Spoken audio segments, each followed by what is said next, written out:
మీ doctor Harini. ప్రెగ్నెన్సీలో చాలామంది patients మేము ఐరన్ టాబ్లెట్స్ కరెక్ట్గా తీసుకుంటున్నా కూడా మాకు హెచ్బి అనేది ఇంప్రూవ్ అవ్వట్లేదు మేడం అంటుంటారు కదా. తప్పులు ఏమైనా చేస్తున్నారేమో ఒకసారి గమనించుకోండి. ఐరన్ కాల్షియం అనేది ఎప్పుడు కూడా కలిసి తీసుకోకూడదు. అండ్ ఐరన్ ఎప్పుడు 1 hour before or 2 hours after the meals తీసుకునేదానికి ప్రయత్నించండి.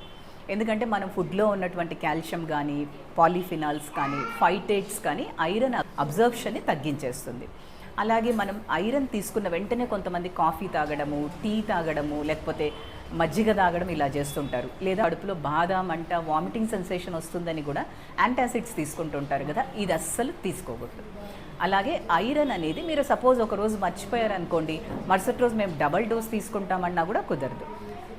రోజు ఒకే టైంకి కరెక్ట్గా తీసుకునేదానికి ప్రయత్నం చేయాలి. అండ్ ప్రిఫరబుల్లీ ఐరన్ తీసుకునేటప్పుడు ఒక చిన్న ఆమ్లా కానీ, అంటే ఉసిరి కానీ, లేకపోతే ఒక ఆరెంజ్ కానీ, నిమ్మకాయ జ్యూస్ కానీ, లేకపోతే కివి కానీ, జామ కానీ తీసుకోవడానికి ప్రయత్నించండి.